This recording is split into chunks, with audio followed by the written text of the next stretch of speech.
Hello, and welcome back to the Talk of the Terrace podcast with me, your host, Mike McPhail, and I'm joined as always by my co-host, Harvey Carter-Hill. Harv, how's it going? Yeah, good, mate. Good long couple of days at work, but good to be here with you guys. Yeah, good. Yeah. Guys, I hear you say guys. Obviously, that's because we are joined for the first time on the podcast. We've got ourselves our first guest. It's a good friend of mine and Harv's, and it's Deck Chester. Deck, how's it going? Boys, lovely to see you both. Long time no see, Harv. Mike? Yeah. Long time no see. Been a pleasant break. Pleasant break from seeing me, but fortunately, we will be able to go back to watching your team lose everything. He is a Spurs fan, people, and going back to the pub, watching some football, playing some golf, honestly, and seeing the boys. I miss the pub with you. Like, just go to the pub and being able to watch the game. The opportunity. Maybe Harv can join now that Harv's the new guy on the block. Yeah, that's it. Anyway, before we do get into the main topic, guys, we are going to discuss. Well, I'm quickly going to mention our Twitter, which is at Terrace Talk Pod, which we are running a giveaway. We're £35. We have joined forces with the team over at Surprise Shirts. Check them out on Twitter as well. They do a Surprise Shirts box. You can get a shirt from anywhere from League 2 to the Japanese League to the German League. Any shirt, a random shirt, an adult size shirt sent to you with a little backstory of the club, I believe. And yeah, we're doing a giveaway. So go check us out. Follow us, follow them, retweet the tweet that's pinned on our Twitter, and you can enter as well. We'll be giving that away a week after this podcast has released. So probably the 29th, 30th, 31st of March, around that time. And yeah, that's that. So let's jump into the podcast. Let's talk about our greatest 11s. Yeah. So Harv, do you want to give us a lowdown on what we're talking about? Yeah, I think you just touched on it there. Greatest 11 all time, with a formation and a manager. One of the only rules is that they have to have been around in our lifetime. So we've had to have seen them play. So we won't be no Maradonas, no Pelés, as good as they may well have been. We won't be having them in our team. It'll be from through the 90s. Up until this present point, really. Yeah. So that'll be it. Yeah, with a formation and your greatest ever manager. Yeah. So shall we jump straight in and go to our guest Deck, who's going to give us his formation. And do you want to start us off with your formation, Deck? Yeah, we'll go for it. So I've gone for a 4-3-3. I think with the options I've chosen, it gives the best able to put all the players I wanted to. And I mean, there's not many defensive ones in there. I can't deny. Yeah. Yeah, I think defensively you want as little as possible. So a 3 or a 4 at the back. I couldn't see any of us going for 5 at the back. I myself have also gone for a 4-3-3. I think that's been a staple of the 2000s and the 2010s. You know, people like Pep Guardiola's lived by it. Chelsea used it in their 2004-05 winning season. So I reckon the 4-3-3 is a solid formation to choose. And now we're going to hear from our rogue pundit, who's probably going to play with like 2 at the back. He don't do defenders. What formation you gone for, Harv? It was 2-3-1-4. Yeah. Mate, that's too many holding midfielders, Dave. Yeah, too many. Don't like that. Get them out. I've got four at the back. I've got 2 midfielders, and then I mean, I don't know. I've got wingers and then 2 strikers. Whether you want to call it 4-2-2-2 or 4-2-4, something like that. Yeah, just a very attacking like formation. Yeah. Yeah, my midfielders are going forward as well. Strikers in defensive mid. They're not defending. They're just making runs from deep. Well, we just need who's a high attacking work rate attacker that drops back. He's probably got someone like Harry Kane in his holding midfield role. No, Dirk counts. He can ping a ball. Dirk Cout's a good shot, actually. Yeah, maybe not in any of our teams. So, Harvey, shall we start with you and see who you've got in goal? Because there are some big choices in goal. Are we going for goalkeeper or are we going manager first? We'll start with the goalkeeper maybe, and shall we end with the manager? Yeah. I must say, I think there's only one choice for manager, otherwise you're wrong.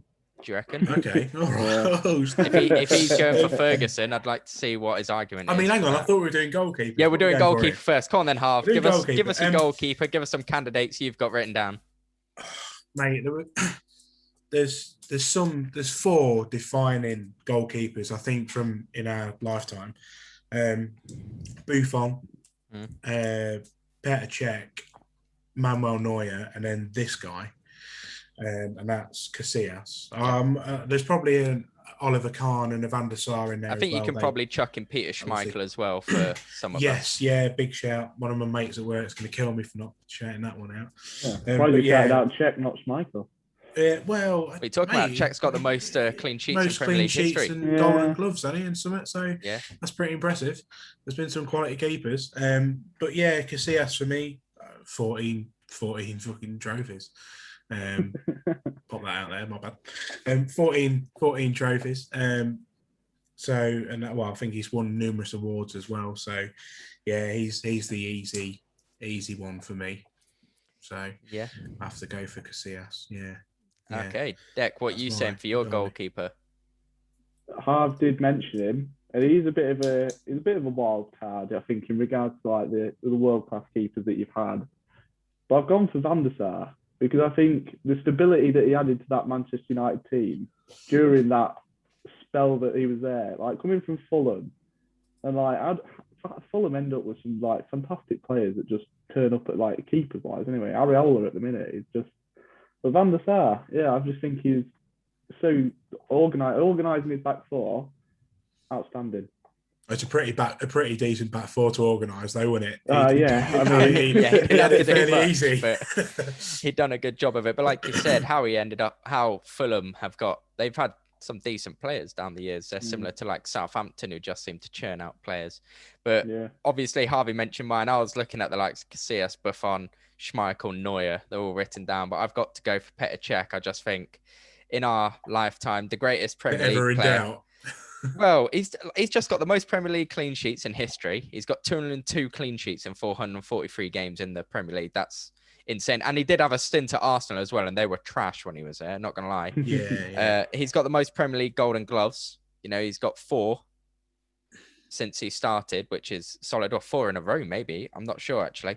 He had the highest save percentage from 2010 to 2020. He had the highest save percentage in the Premier League and the Champions League, which is pretty sick. So it's not just the Premier League he's done it in, but I've gone for Petr Cech as my goalkeeper.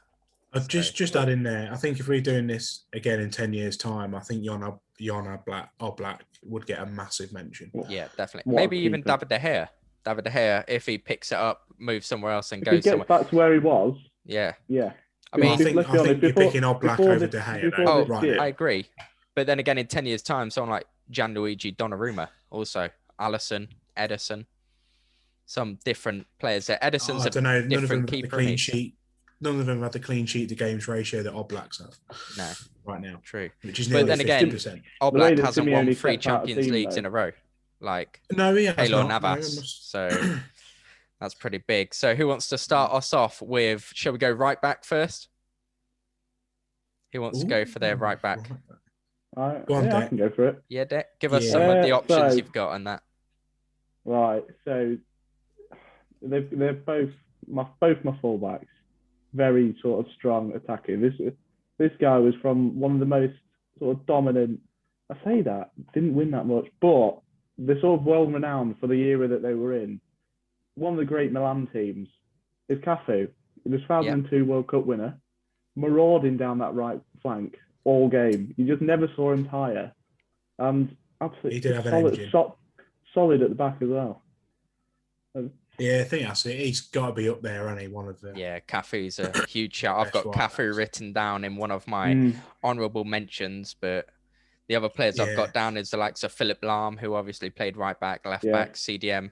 Zanetti, same again, he can play right back or left back. Gary Neville, and then someone from like the olden days that obviously we're not going to pick, but deserves a mention is that Carlos Alberto. He was obviously someone that people raved about. Aspilicueta, maybe. He had a solid stint there for Chelsea, but I'll leave him out of my greatest all-time 11. I've gone for Dani Alves. I was saying it all. I've gone for Dani Alves because most decorated footballer in history, currently with the most major titles. He's got 39 major trophies, 2 World Cups and 2 Copa Americas as well, Dani Alves. So I don't think there's many better than him from our generation. Cafu is a huge shout. I think they're both just as good as each other, but Dani Alves came after Cafu. Dani Alves, it's like just sort of this transitional phase, wasn't it? It went from like Cafu to Dani Alves. I think it was Cafu, then Maicon. I think it was Cafu, then Maicon stepped in for a bit, but Dani Alves just topped it. So Yeah, we've got them two from me and Deck. But who you got, Harv?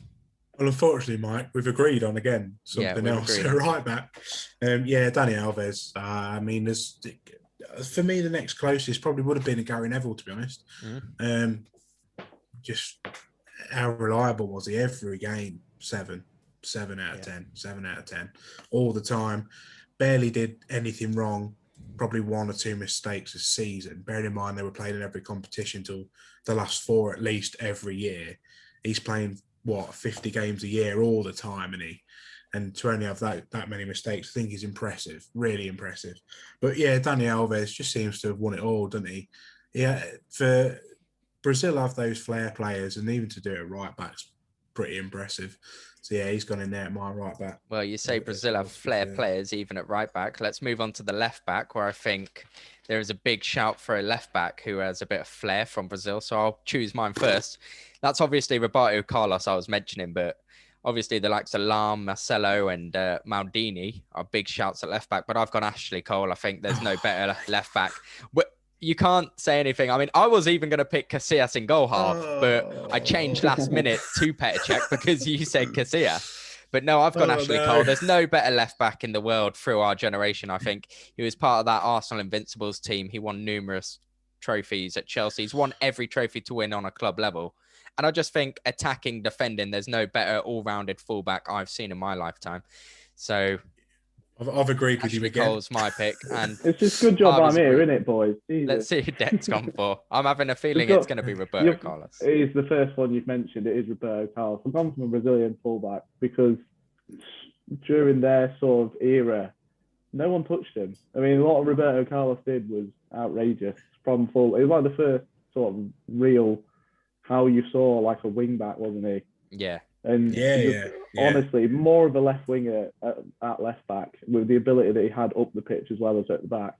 Because the free kicks that he could score and just the goals. Remember the Real Madrid goal that he scored from like near the corner flag?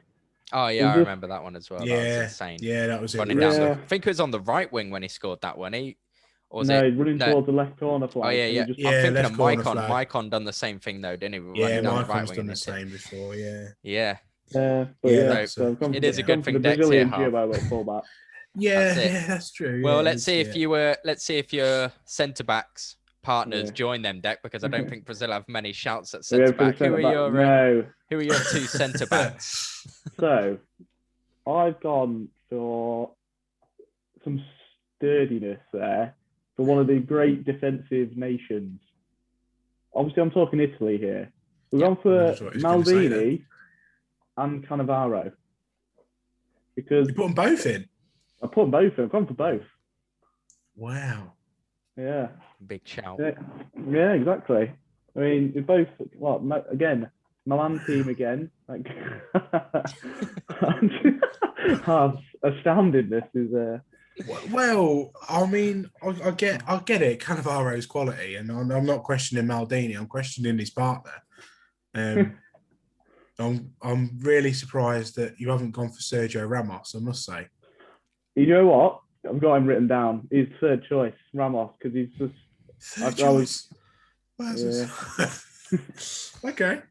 Yeah. Then I think 2006 World Cup winner. Exactly. Not just that. Cannavaro, he's got a Ballon d'Or. Outstanding. 2006, he won the Ballon d'Or.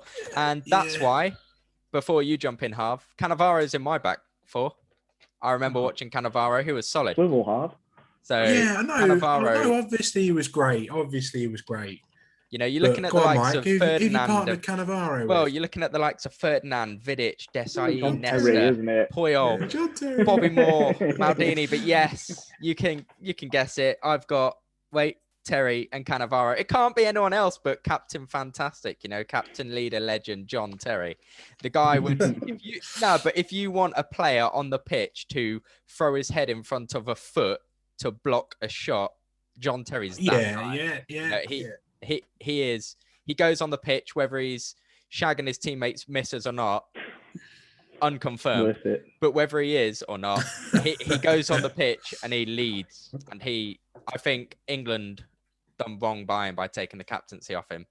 But I think John Terry and Cannavaro, they're my greatest backline. I was tempted to put the likes of Ramos in, but Yeah, he's good, but does he get above the likes of Ferdinand and Vidic as well? I was going to say Ferdinand and Vidic were also really worthy shouts. I mean, Carvalho was solid as well. Chelsea with Carvalho and Terry, I just don't think Carvalho done All it. I'm saying is it's a good job I'm here, I think. Oh, right, apparently. So who you got then? Who you got?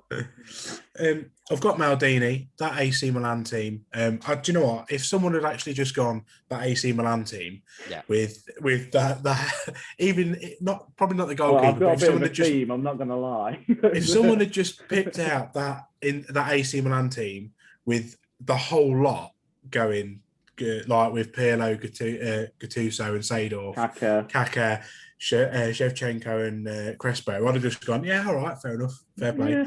But I have got Maldini in there, and I think he's one of the greatest centre backs we've ever seen. But then I think the best centre back that I have ever seen is Sergio Ramos, and I don't know how you guys have not got him in. I honestly don't. How do you not? The guy's brilliant. He's solid, but he's brilliant for a red card as well, though. Yeah, I just think as an out-and-out defender, John Terry and Cannavaro are better than Ramos at doing the job. Although Ramos is he's chief shithouser, isn't he? He is. Yeah, absolutely. And if you want a guy to turn up in a big game, well, Ramos is the guy, isn't he? Yeah. Loves it. Against that Liverpool final, what he did to Salah. Yeah, I mean, true. Fully deserved. Maldini and Ramos at the back for me. I don't think anyone really gets past them, and if they do, Ramos snaps them. So I don't think. That's the thing. They nearly get past them. People run at John Terry. Probably doesn't have much to do all game, if I'm honest. I don't know. Terry and Cannavaro. I think all three choices. I think the the 5 players we mentioned, me and Deck, obviously having Cannavaro. I've got JT, you've got Ramos and Maldini, and Deck also having Maldini. So there's a mix of us all. We've all got some form. And if we were building a team together, obviously I think we'd have to, it'll probably be like Cannavaro and Ramos from the players we've picked, maybe, or something like that. Well, I think we've all picked Maldini. I think that way he's got to be in there. No one's picked Maldini other than you. Should have picked Maldini. Everyone should have. I've got Maldini. Oh, yeah, you've got Maldini. Fair enough. Okay, then. So let's move on to midfielders and Harv. Considering you've only got 2, let's hear yours first. So see how this midfield's going to work. Right. What I think of football is it's an entertainment sport. You don't pay your money to see someone sit 2 lines of 4 and play long ball unless you're Sean Dyche, who I love the guy. Deck's a Tottenham fan. No, that's not even 2 lines of 4. That's 2 lines of 5. But I've got. This is going to sound weird. We'd be in a line if it was 5, but we're all over the fucking pitch. It's true.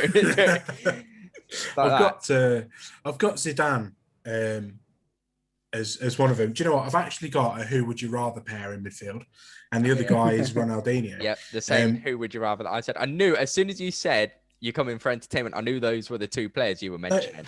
Can you tell? There is no other centre midfield. Well, Ronaldinho is probably a C, probably a cam, more going forward. But those 2 on the ball, skills, touches, anything you want, passes, tricks, flicks, whatever. I don't think there's any 2 midfielders in that I could even think of gets anywhere near those. No.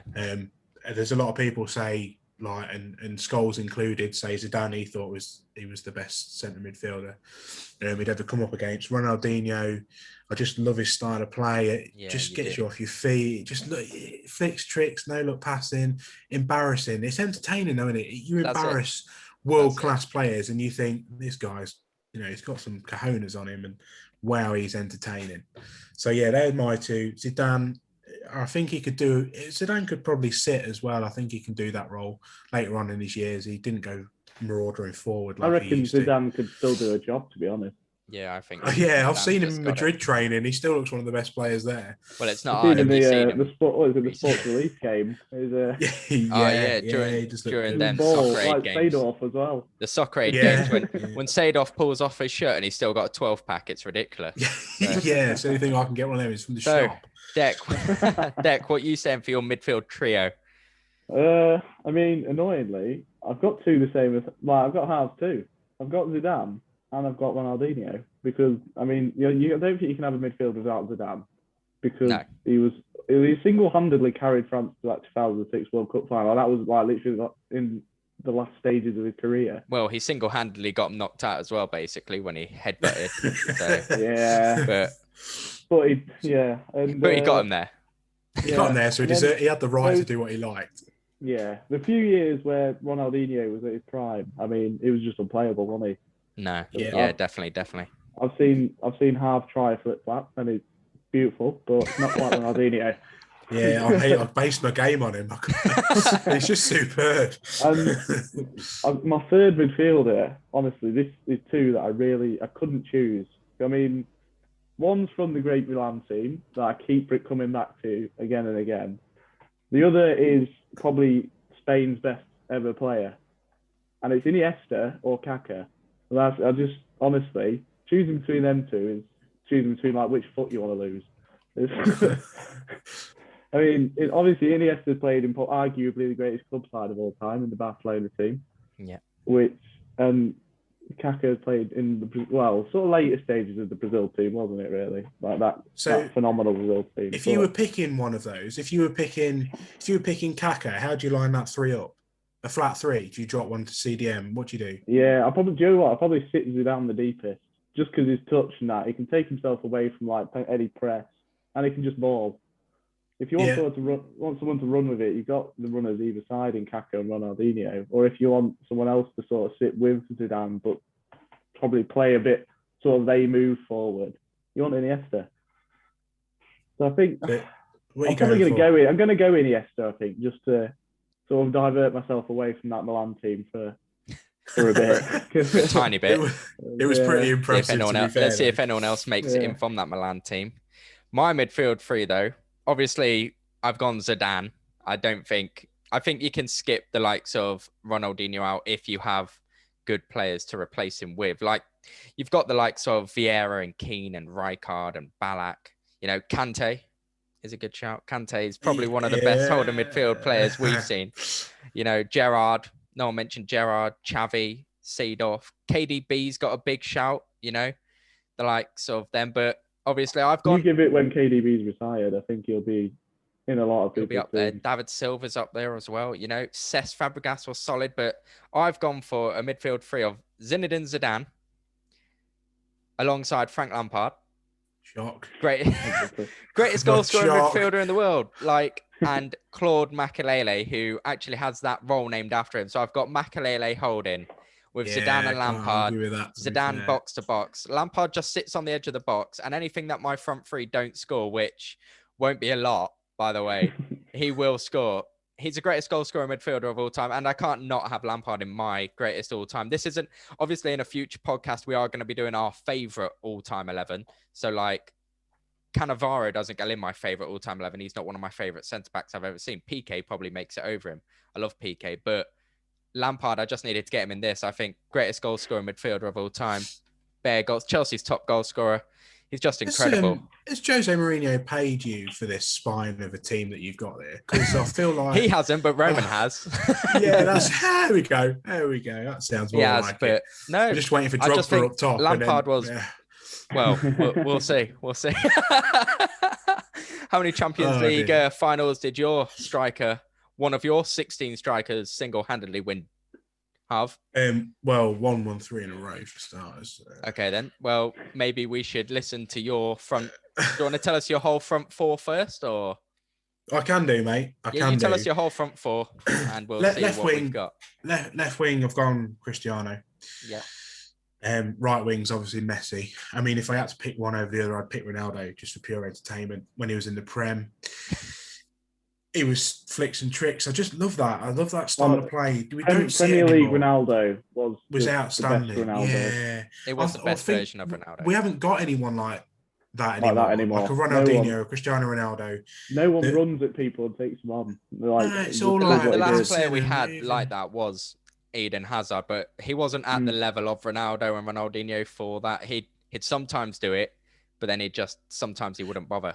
But it wasn't the flicks and tricks. He was more like a Messi for me. True. Hazard didn't have flicks, tricks and all that like Ronaldo and Ronaldinho. This past weekend, Christian Pulisic done a cheeky flip-flap nutmegs against Sheffield United. Yeah, that is true. Yeah, big opposition there. Shout out. Shout out to relegation. Fodder. Sheffield United. Let's have a listen to your 2 strikers then. Right, I know this was a really tough choice. There was 3 that could have got in here, but I've gone for the Ronaldo. El Phenomenon. And then Thierry Henry, and the other player that was a close one, and at one point it was considered the 3rd best player behind the 2 greatest ever, and that was Wayne Rooney. And I think he was so underrated. Yeah. So underappreciated. Very, Unbelievably so. Top goal scorer for Man United, top goal scorer for England. Especially non-England, like people from abroad that aren't English, they really didn't understand Wayne Rooney, I feel, if you speak to everyone at the minute sort of marvels at what Harry Kane is doing in the drop deep pass. Rooney did it throughout most of his Manchester United career without getting the plaudits and the praise that Kane is currently getting. And still became top scorer for his country and his club. Kane is going to take him, but he's debatable. But yeah, he does he get in over El Phenomenon? No. Does he get in over Thierry Henry? For me, it doesn't. Your one of your spine, Mikey, actually, John Terry, said that Thierry Henry was the only one that kept him up at night before a game, and I think that just shows how good he was. Yeah. When one of arguably the best centre backs the Prem's ever seen says that he couldn't sleep the night before. He's possibly in the running for the best goal the Prem's ever seen with a flick and volley against Manchester United as well. That was insane. Yeah, just some of his goals, just outstanding. He could pace, power. It's not quite that Olivier Giroud scorpion kick though, which took some real skill. Yeah, that is true. So yeah, that or the Ronaldo up top, and we probably didn't see his prime. We were probably a bit young, but even the stuff we did see when he scored a hat trick against United in the Champions League, he looked probably just a little bit bigger than I did right now, and he could still bag a hat trick at the Theatre of Dreams. And that was something special, I must say. But that Brazilian lifestyle, innit? After a while, Brazilians like Ronaldinho was different class though, when Ronaldinho used to go out drinking all the time, and Neymar tries to do it now, don't he? Tries to go off injured around the quarterfinals of the Champions League to go to his sister's birthday. His sister's birthday and all that sort of stuff. But yeah, you've basically mentioned my front three, and I assume Deck's front three is very similar. Obviously, right wing, the greatest player of all time, in my opinion, definitely in my opinion, and that's Lionel Messi. I don't think there's been a better footballer. Ronaldo, CR7 Ronaldo on the left. Up top, again, I was looking at the likes of El Phenomenon, R9, Ronaldo, Nazario, Wayne Rooney, Robert Lewandowski, who's obviously probably one of the best goal scorers we've seen in our generation for the past 10 years, definitely. You know, he's been up there with the likes of Messi and Ronaldo. And then obviously olden days, Pele apparently has 64,000 goals, which he scored against his kids and his nan at an old folks home when he was 6. Goals. So he counts them, to be fair. But yeah, I've gone for Thierry Henry, I think. Thierry Henry was just world class. Yeah, I've gone Thierry Henry.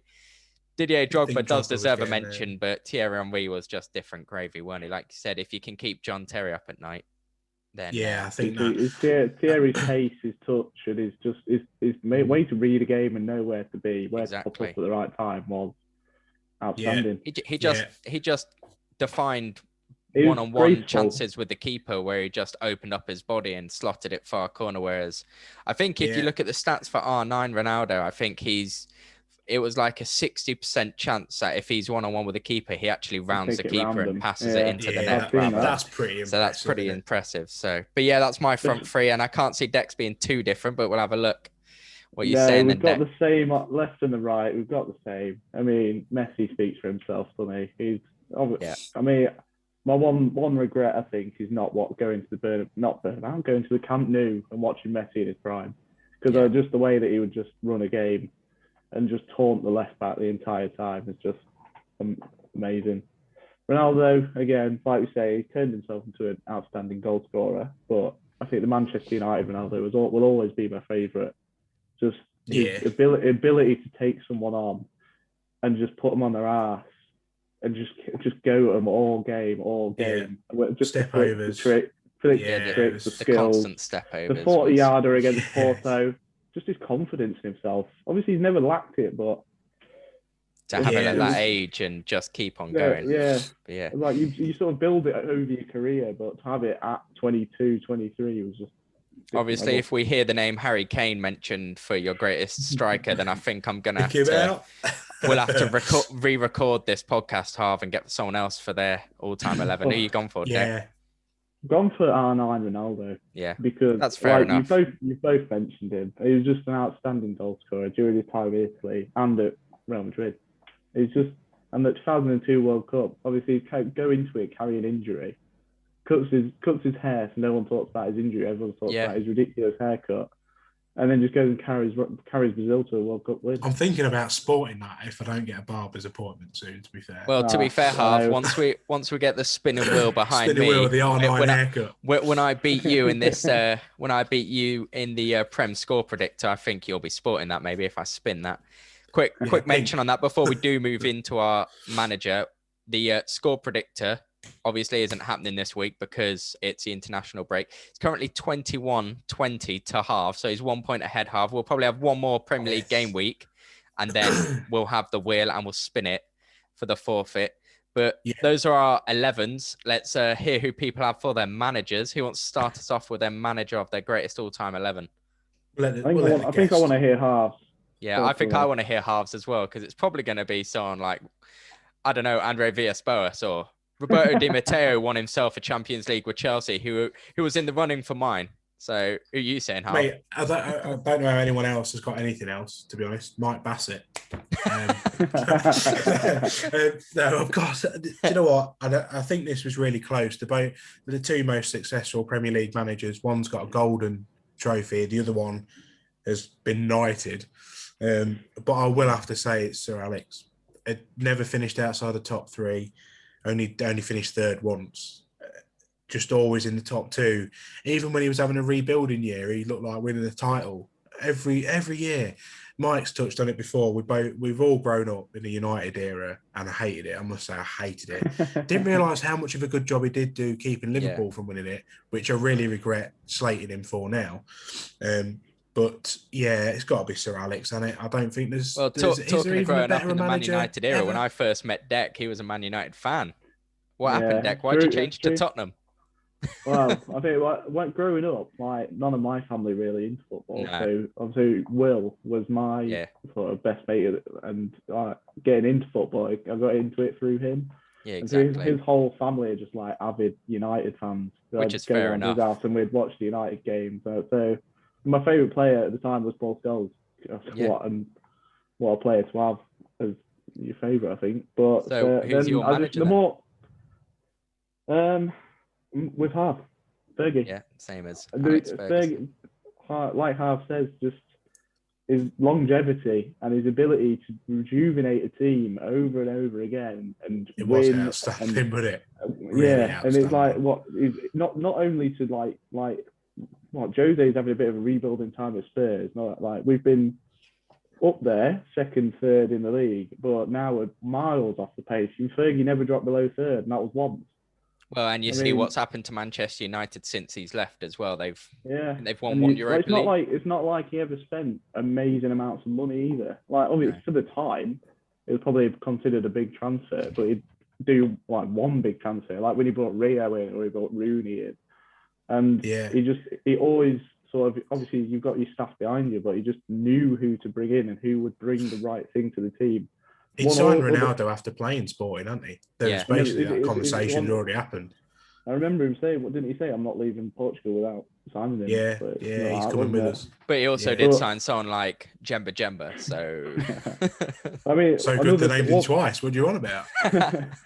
One last thing about Fergie is no one was ever bigger than him. I mean, in today's day of like egos in players is huge, but Fergie, as soon as you thought you were bigger than him or the club, bang, you are out. Well, look at David Beckham, right? That happened with D-Bex. Exactly. Who and Roy Keane. Yeah, just like we forgot to mention, by the way, because we was also quick on saying Messi and Ronaldo, we forgot to mention the likes of Giggs and Beckham and Robin and Ribéry and Nedved and George Best and Figo, players that could play on the right and left wing, but they just don't get close to them two boys, do they? But for my manager, I want to say Sir Alex Ferguson because it's the right answer, I feel. But you've gone Mike Bassett, haven't you? You've gone Mike Bassett. I've gone for Jose Mourinho because I think he came to Chelsea into the Premier League and he won the Premier League the first season he came to the club.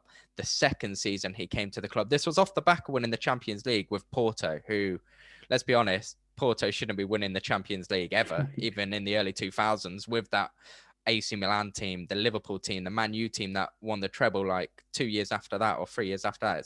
It's crazy that he done that. Then he went after Chelsea, went to the likes of Inter Milan and smashed it. Real Madrid smashed it. You know, he's won trebles at Inter Milan. You know what I mean? So he is a top class manager. It might not look like it right now, but if he can, winner, isn't he is. And I think from my generation, I missed out on the first 10 years of Fergie's career growing up. Like, well, not the first 10, but the first 15 years of Fergie's career. I was still growing up. I was 10 in like 2002. So I didn't really get to see the best of Fergie and the best of his teams. But he was a top quality manager. Teams were from that era, to be fair. Yeah, true. Yeah. Like 2007, 2008 was a quality after team. That was outstanding as well. Just to be different as well, so we all don't have the same. I will pick Jose Mourinho, but I think Alex Wenger was a close second for me. I think my top two were. He came in and changed the game as well. Yeah. Like you hear Ray Parlour and Merson and others say, "What you mean we can't drink beer, go down the pub, and we've got to have a diet? What's that all about?" Yeah, what's a dietitian for?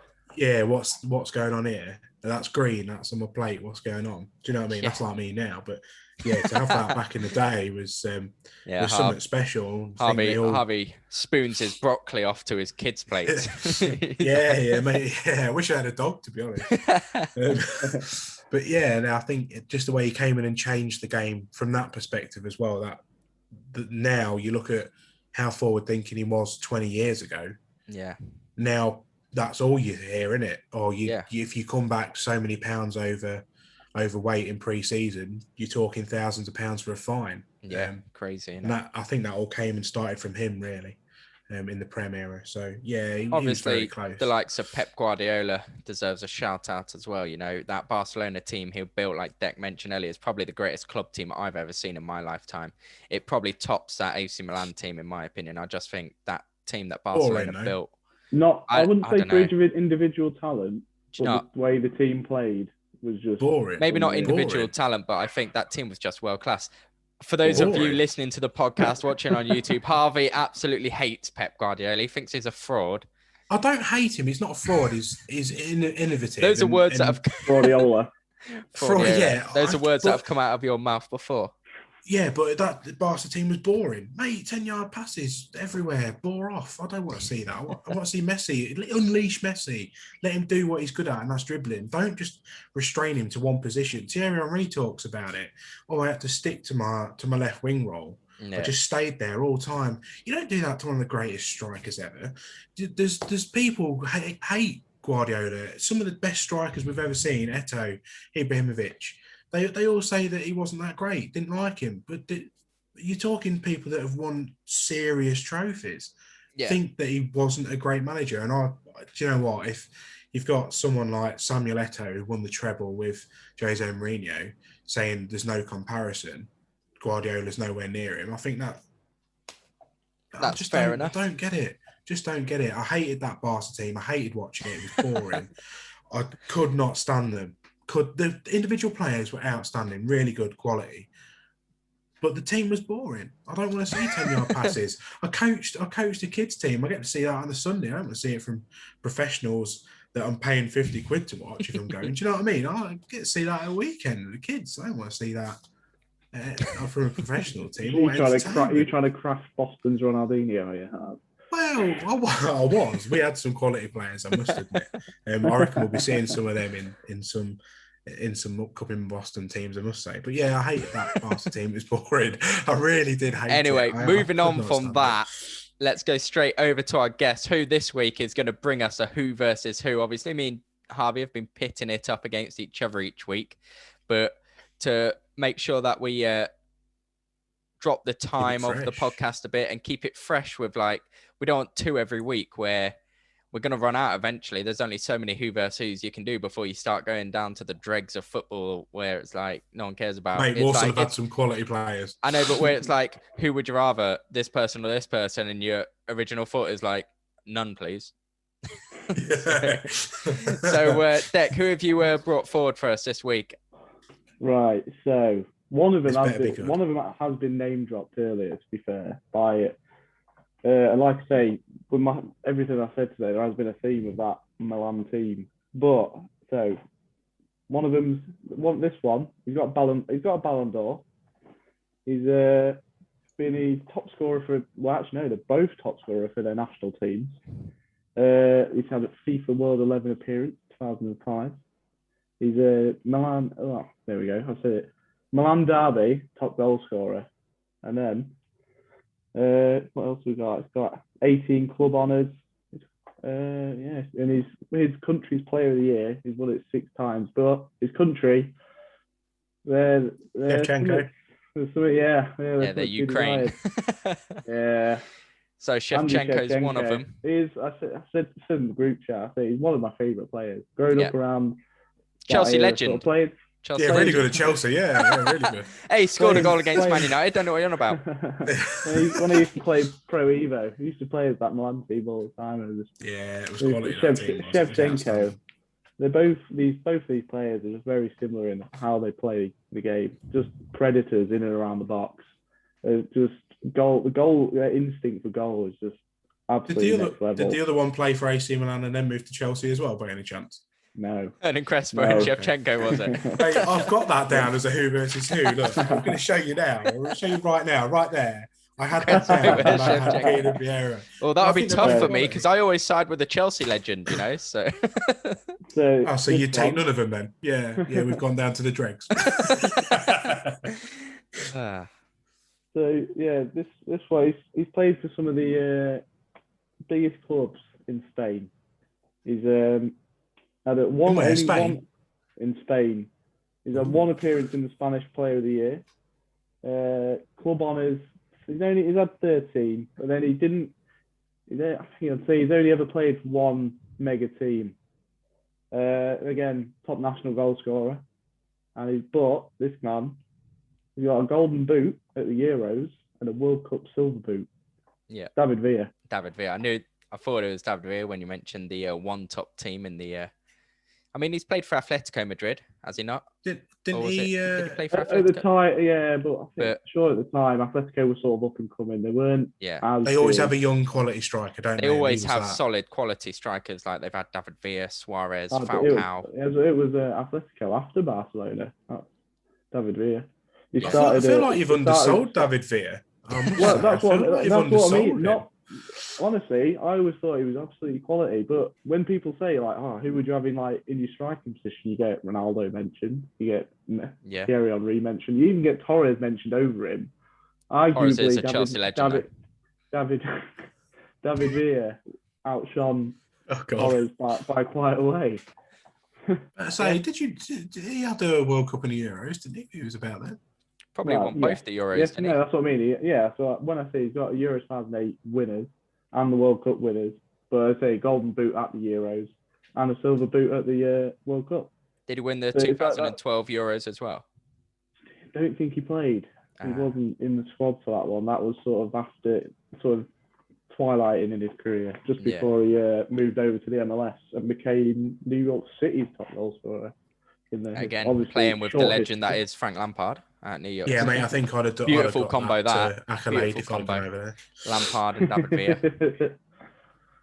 Come on then, Harv. What are you saying for yours? Who are you picking out of your two? Or you got anything else on them deck? No, not really. I've got jotted down anyway. Like I said, they're both in really like sort of how they play. They were both very similar in that they're a fox in the box, aren't they? Anything in and around the box, they're always looking for goals. Shevchenko had a bit more to his game than just that, I must say. He was dangerous from outside the box as well, wasn't he? Yeah. Well, I say any goal scoring opportunity, then they're on it. I'm picking Shevchenko.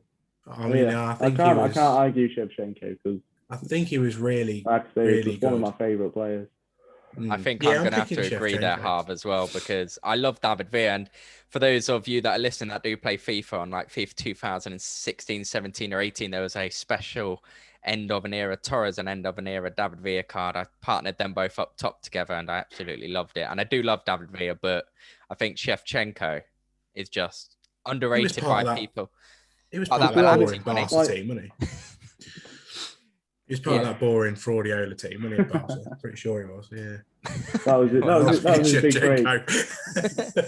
I'm picking Shevchenko. Yeah, I think absolutely I'm no doubt picking about it. Shevchenko as well. I think he was world class. And I think from Ukraine as well, you're not going to see anyone better than him ever. You know, there are some decent ones now, I suppose, like Yarmolenko and Zinchenko, but no one's going to come There is close. a few. He was just for his time in, like you say, from Ukraine. He's just out to put himself and win a Ballon d'Or. Yeah, exactly. And I think he's And then go on to play for the level, greatest football team that's ever been, Chelsea. I mean, you've got to be a big top world-class striker to come to Chelsea. We don't take any more.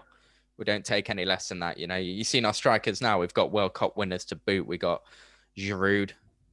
Carlton Cole. Carlton Cole was world-class. Don't know what you're talking about.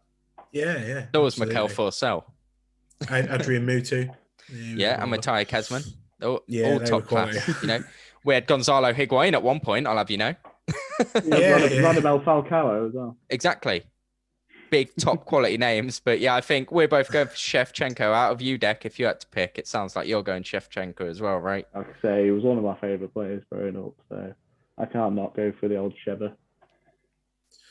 Yeah, I do like Shevchenko quality. That AC Milan team as well. I say like both of them. They just they go a bit under the radar when you think of like your strikers. Like I say, there's those first few names that come to your head, and then when someone mentions them, you're like, actually, hey, they were fucking class.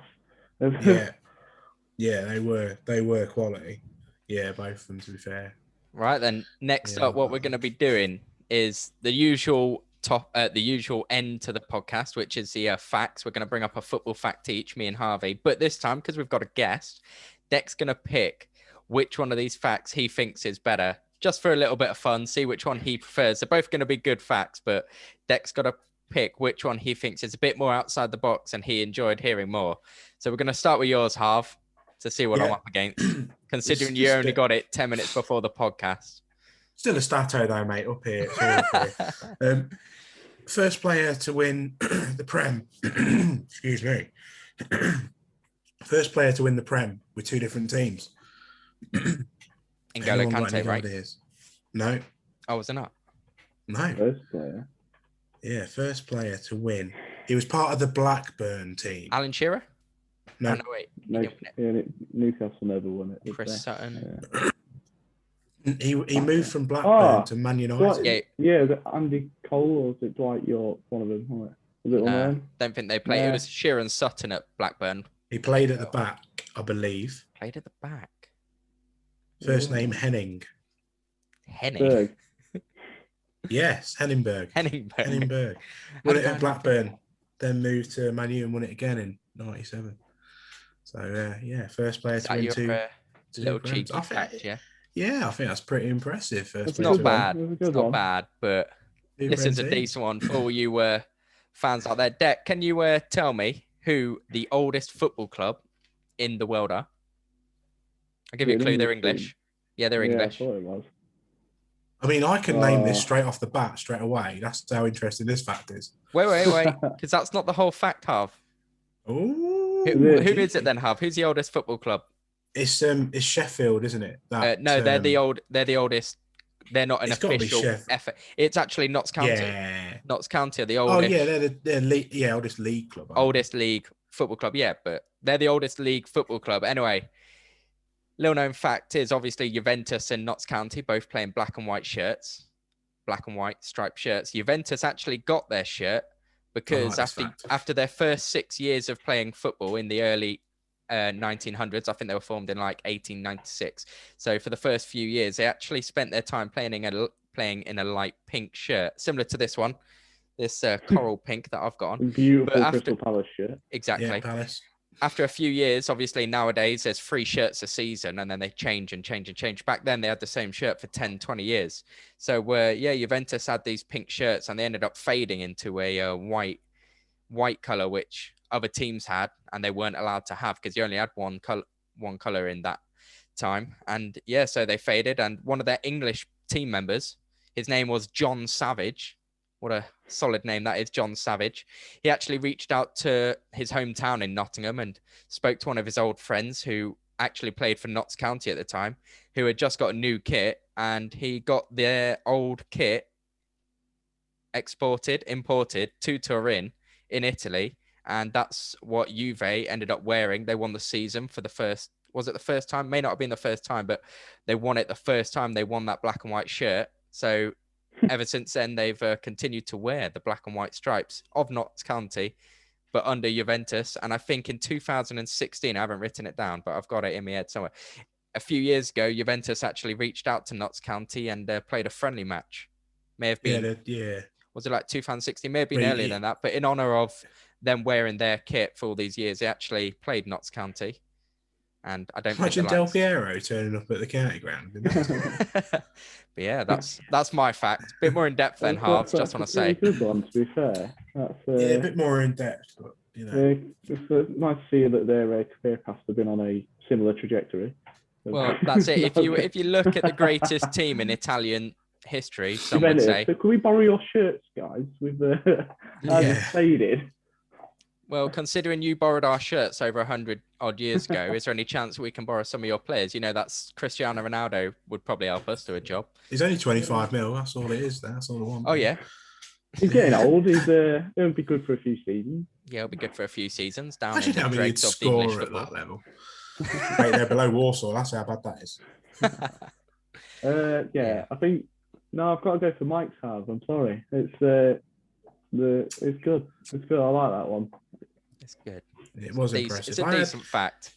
Yeah, I'd heard it before. Maybe if you'd the 10 minutes before, maybe you've gone half hour before, you know. Yeah, just maybe put a bit more research into your facts. I've got bare facts ready for the upcoming episodes. To be fair, I've got absolutely tons of them. Love the football facts. They're all right. But that's going to be the end of this episode of the Talk of the Terrace podcast. Obviously, we're missing out on the Prem score predictor, which is a bit annoying because I enjoy doing that. But next time, hopefully, we'll have a wheel, Harv, and we'll be able to do something with that. Or not next time, but the week after, we'll have a wheel. We'll do a forfeit. I think that's when we'll do the first forfeit, maybe around that time. Yes. So for those of you that do watch on YouTube, that's a little treat. Deck, thanks for joining us. Yeah. Our first ever guest on the Talk of the Terrace podcast. You know, we're going up there. We're reaching places. We're going to be up there with the likes of the Peter Crouch podcast eventually. You know, some goal. But no, it's a bit of fun. It's good. And thanks for listening as always. Thanks for joining us, Harv, again. Yeah, cheers, guys. Thanks for listening. Yeah, it was a solid episode. For those of you that listen, drop a comment in the YouTube if you're watching or whatever, and tell us what your greatest 11 is, who you think should replace some of our players. I mean, obviously, I'd like to hear some of the older listeners. Some of the older listeners. Who were your favourite players of all time? Like those of you that did get to watch the likes of Gary Lineker. Would Gary Lineker compare to the likes of R9, Ronaldo? You know, Ronald Koeman. Yeah. How good was Ruud Gullit? I mean, I didn't get to see much of Ruud Gullit, but some people say he was world class and that, you know. So yeah. But I think the generation of football we've all watched since the 2000s is probably the best generation of football around the world of all time. The amount of quality players that we've had to pick from as well. Yeah, it's been really good. Yeah, and one last mention, obviously, Harvey, you'll be buzzing. Jude Bellingham got in the England squad for these upcoming friendlies. Yeah, and so did your boy. Shout. So did your boy, Jay Lings. Jay Lings is in the squad. Do we see Jay Lings making it into your 17 attacker midfielders, Harv? Because you've got Mount, you've got Grealish, you've got Foden, you've got Maddison. Are you dropping Declan Rice or Henderson for Lingard? No, I'm not. And that's the biggest surprise of the podcast, I think, of this episode. That I haven't taken another. I'll probably drop a defender for him. Yeah, but I won't drop another midfielder. Yeah, absolutely not. No. Anyway, that's the end of the episode, guys. Thanks for joining us again, Deck. I'm sure you'll be on again. Yeah, good to see you, boys. Yeah, see you in a bit. Bye. In a bit. Bye.